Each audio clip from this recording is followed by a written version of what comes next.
کچھ عرصہ تک اس کے بارے میں کوئی بات نہیں سنی گئی۔ پھر پتہ چلا کہ وہ ممی کراچی میں موجود ہے، لیکن یہاں آ کر میں رنگا کے معاملات میں الجھ گئی۔ اب میں فارغ ہوئی ہوں تو میں نے اصل منصوبے پر کام شروع کیا ہے۔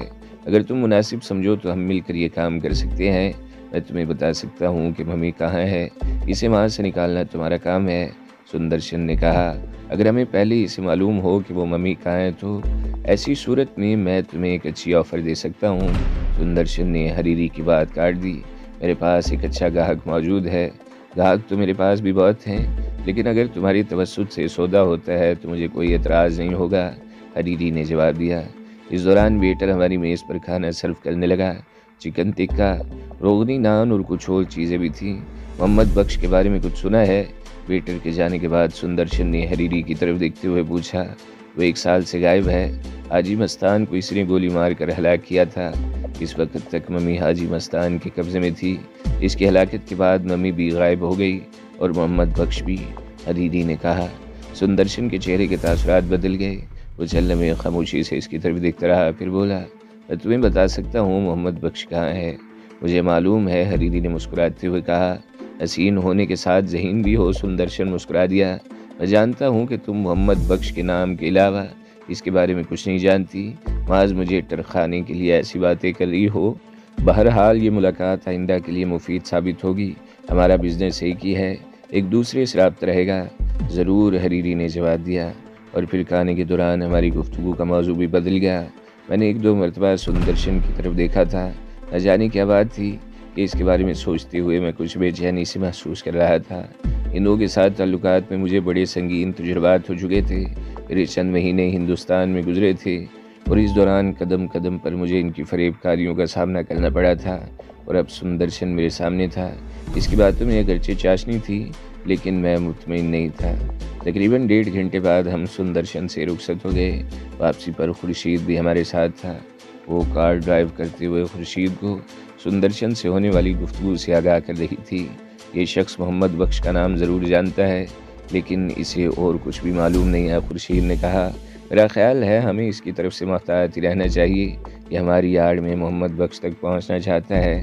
میں اس کی باتوں سے شروع ہی سے سمجھ گئی تھی، اس لیے تو میں نے گفتگو کا رخ ہی بدل دیا۔ بہرحال، حریری ایک لمحے کو خاموش ہوئی، پھر بولی، ہم خانم تبندہ کو کوٹھی پر چھوڑ کر لی مارکیٹ جا رہے ہیں۔ کیا تمہیں اپنی معلومات پر بھروسہ ہے؟ بالکل، خورشید نے جواب دیا۔ میرے مخبر کی فراہم کردہ اطلاع غلط نہیں ہو سکتی۔ تو ٹھیک ہے، حریری بولی، اور کیا تمہارے خیال میں وہاں کسی ہنگامے کا امکان تو نہیں ہے؟ بھی اور نہیں بھی، خورشید نے جواب دیا۔ آپ کو تو ایسے کاموں کا طویل تجربہ ہے۔ بعض اوقات کام اس طرح ہو جاتا ہے کہ کسی تیسرے شخص کو کانوں کان خبر نہیں ہو پاتی، اور بعض اوقات مزید مزاحمت کا سامنا کرنا پڑتا ہے۔ ہاں ٹھیک کہتے ہو، حریری نے گہرا سانس لیا۔ وہ گاڑی کہاں ہے؟ وہیں لی مارکیٹ کے علاقے میں کھڑی ہے، خورشید نے جواب دیا۔ حریری کار کو مختلف سڑکوں پر دوڑاتی رہی اور آخرکار تقریباً آدھے گھنٹے بعد ہم گلشن اقبال کے علاقے میں داخل ہو گئے۔ مزید چند منٹ بعد کار تابندہ کی کوٹھی کے سامنے رک چکی تھی۔ تابندہ کو اتار کر حریری نے کار آگے بڑھا دی۔ اس مرتبہ ہم لوکل ریلوے لائن کی کراسنگ کی طرف سے حسن اسکوائر پر نکلے تھے۔ مین روڈ پر آتی حریری نے کار کی رفتار بڑھا دی۔ کار تیز رفتاری سے دوڑ رہی تھی اور میں پچھلی سیٹ پر بیٹھا آنے والے وقت کے بارے میں سوچ رہا تھا۔ ہم ایک لاش چوری کرنے جا رہے تھے، ایک ایسی شہزادی کی لاش جو 2500 سال پہلے مر چکی تھی۔ رات کے 12:30 بجے لی مارکیٹ کے مرکزی چوک کے علاقے کو دیکھ کر لگتا تھا جیسے یہاں بھی شام اتری ہو۔ بڑی رونق اور گہما گہمی تھی۔ تمام چھوٹے بڑے ریسٹورنٹ کھلے ہوئے تھے، فٹ پاتھوں پر بھی دکانیں سجی ہوئی تھیں۔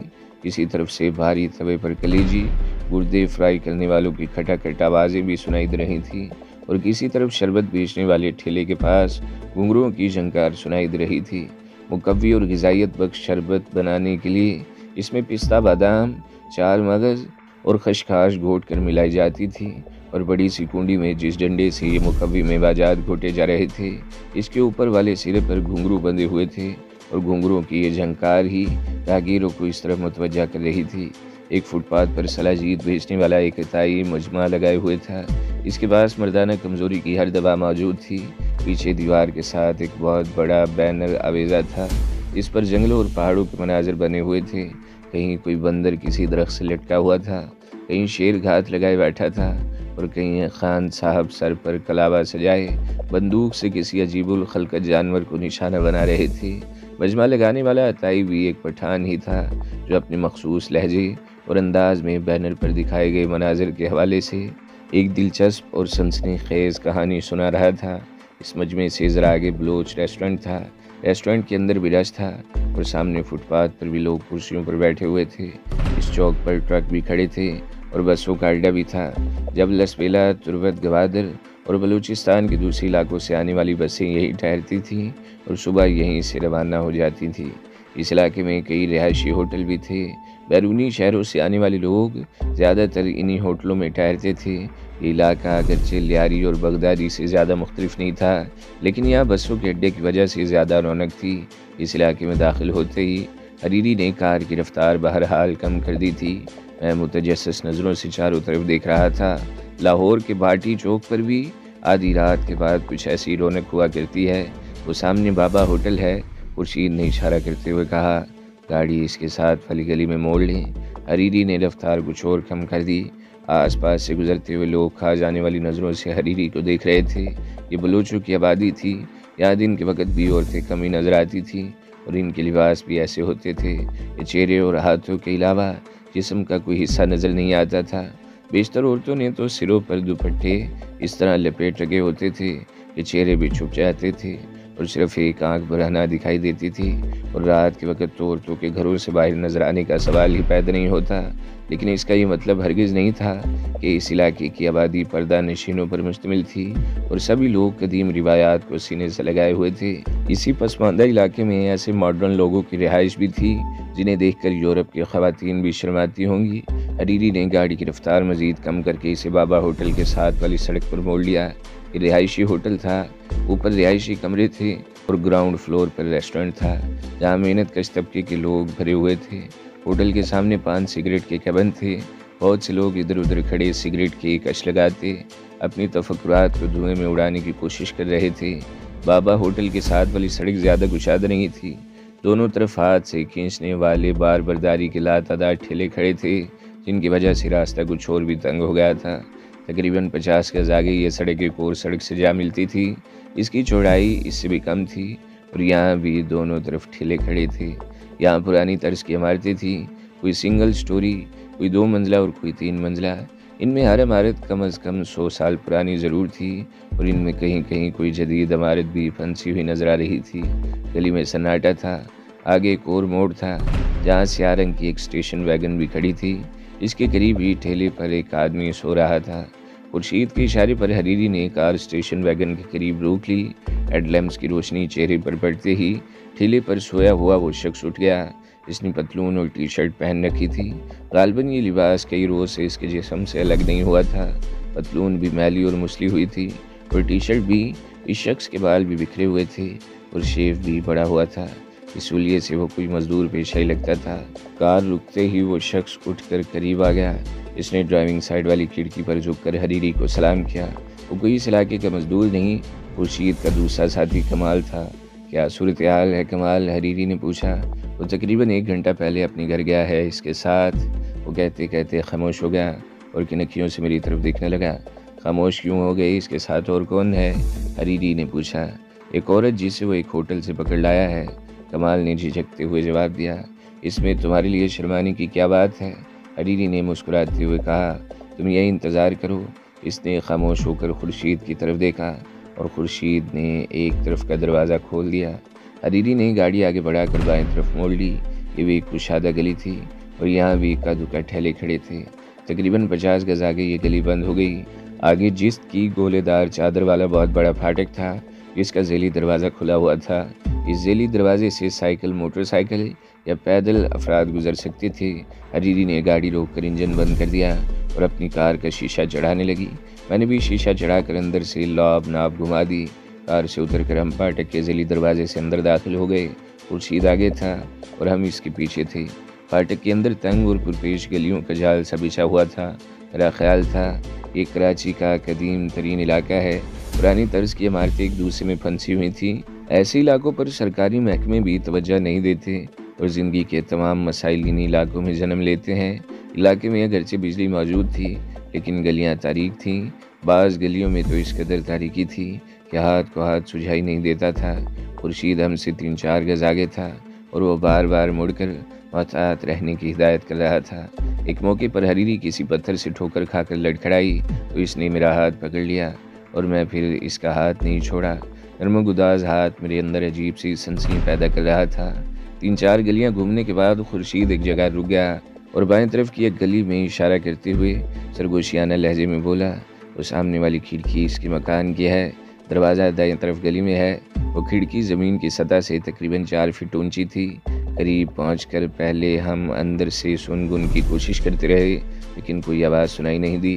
حریری نے خورشید کو وہیں رکنے کا اشارہ کیا اور میرا ہاتھ پکڑ کر کھینچتی ہوئی گلی میں مڑ گئی۔ یہ تنگ سی گلی تھی، ناہموار زمین پر پانی پھیلا ہوا تھا۔ حریری کا پیر پانی میں پڑا تو شراب کی آواز ابھری، وہ لڑکھڑا گئی لیکن میں نے اسے سنبھال لیا۔ وہ دروازہ تقریباً 30 فٹ آگے تھا۔ ساتھ ساتھ ملے ہوئے 2-3 مکان اور گہرے تھے۔ اس کے سامنے والے مکان بھی سنگل سٹوری تھے۔ دروازے والی دیوار تقریباً 8 فٹ بلند تھی۔ میں نے پہلے دروازے پر ہاتھ رکھ کر دیکھا، اندر سے بند تھا۔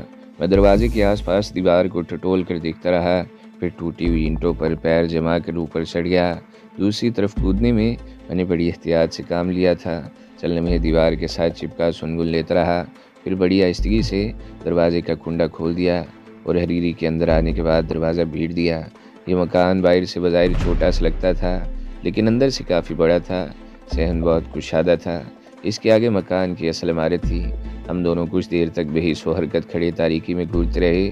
میری نظریں تاریکی سے کچھ مانوس ہوئیں تو پتہ چلا کہ یہ مکان کافی بڑا تھا لیکن ابتدائی زمانے سے اس کا کچھ حصہ گر کر کھنڈر میں تبدیل ہو چکا تھا، تاہم کچھ حصہ رہائش کے قابل تھا۔ میں دروازے کے بائیں طرف بڑھ گیا۔ اس طرف ایک کمرہ تھا جس کا دروازہ کھلا ہوا تھا۔ یہ وہی کمرہ تھا جس کی کھڑکی گلی کی طرف تھی۔ یہ کمرہ خالی تھا۔ میں نے احتیاط سے آگے بڑھ کر وہ کھڑکی کھول دی اور باہر گلی میں کھڑے ہوئے خورشید کو اندر بلا لیا۔ خورشید کو اس کمرے کے دروازے پر چھوڑ کر میں حریری کے ساتھ آگے بڑھ گیا۔ مکان کے ٹوٹے ہوئے حصے میں راہداری کی طرف ایک کشادہ راستہ تھا جو آگے جا کر بائیں طرف مڑ گیا۔ اس کھنڈر کو دیکھ کر بھی اندازہ لگایا جا سکتا تھا کہ جب یہ مکان بنا تھا تو بہت شاندار تھا۔ دوسری طرف مڑتے ہی میں حریری کا ہاتھ پکڑ کر رک گیا۔ آگے دائیں طرف ایک کمرے کی روشنی جھلک رہی تھی اور کسی عورت کے ہنسنے کی ہلکی ہلکی آواز آ رہی تھی۔ دروازہ نیم وا تھا۔ میں دبے قدموں آگے بڑھتا رہا۔ حریری بھی میرے ساتھ تھی۔ میں نے دروازے سے جھانک کر اندر دیکھنے کی کوشش کی لیکن کچھ نظر نہیں آیا۔ وہ دروازے کی آڑ میں تھی۔ میں نے جیب سے پستول نکال لیا اس سے پہلے کہ میں کوئی اور قدم اٹھاتا۔ حریری نے آگے بڑھ کر دروازے پر زوردار ٹھوکر ماری۔ میں فوراً ہی اس کے ساتھ اچھل کر سامنے آ گیا۔ اس کے ساتھ ہی ہلکی سی نسوانی چیخ کی آواز بھی سنائی دی۔ کمرے کا منظر بڑا سنسنی خیز تھا۔ بیڈ دروازے کی آڑ میں تھا۔ ایک ادھیڑ عمر عورت اور ایک مرد ایک دوسرے میں الجھے ہوئے تھے۔ دونوں کے جسموں پر لباس نام نہیں تھا۔ پلنگ کے قریب ہی ایک چھوٹی میز پر دیسی شراب کی ایک بوتل اور 2 گلاس بھی رکھے ہوئے تھے۔ وہ عورت چیختی ہوئی اچھل کر پلنگ کی دوسری طرف کود گئی اور پلنگ پر پڑا ہوا ایک کپڑا اٹھا کر اپنی برہنگی چھپانے کی کوشش کرنے لگی۔ اس کا چہرہ دھواں ہو گیا اور وہ خوف سے تھر تھر کانپ رہی تھی، جبکہ اس کا ساتھی مرد بھی خوف زدہ ہو گیا۔ اس نے پلنگ کی چادر کھینچ کر اپنے اوپر ڈال لی تھی۔ میرا خیال تھا کہ یہ شرمناک منظر دیکھ کر حریری رخ پھیر لے گی لیکن وہ تن کر سامنے کھڑی رہی۔ میں پستول کا رخ سامنے کی طرف کر کے ان دونوں کا جائزہ لے رہا تھا۔ اس عورت کی عمر 40 اور 45 کے درمیان نہیں ہوگی۔ کسی قدر کھلتی ہوئی رنگت اور ڈھلکا ہوا بدن اور رخسار ابھرے ہوئے تھے۔ اس نے اپنے آپ کو حسین اور جاذب نظر بنانے میں چہرے پر گہرا میک اپ بھی کیا ہوا تھا جو اب بگڑ چکا تھا۔ وہ ڈھلتی عمر کی سستی قسم کی طوائف تھی جس کی خدمات سے مزدور طبقے کے آوارہ مزاج مرد ہی فائدہ اٹھا سکتے تھے۔ اس مرد کی عمر کوئی 40-50 کے لگ بھگ رہی ہوگی۔ درمیانہ قد اور کسی قدر بھاری بھرکم جسم، 2-3 دن کا شیو بڑا ہوا تھا اور سر کے بال چھوٹے تھے۔ اس کے دائیں کان میں چاندی کی ایک بالی بھی چمک رہی تھی۔ تو دوستو، اگلی قسط سننے کے لیے ہمارے چینل کو ضرور سبسکرائب کریں، ویڈیو کو لائک کریں اور بیل کے آئیکن پر بھی کلک کر دیں تاکہ ہر جو آنے والی ویڈیوز ہیں وہ آپ کو سب سے پہلے ملتی رہیں۔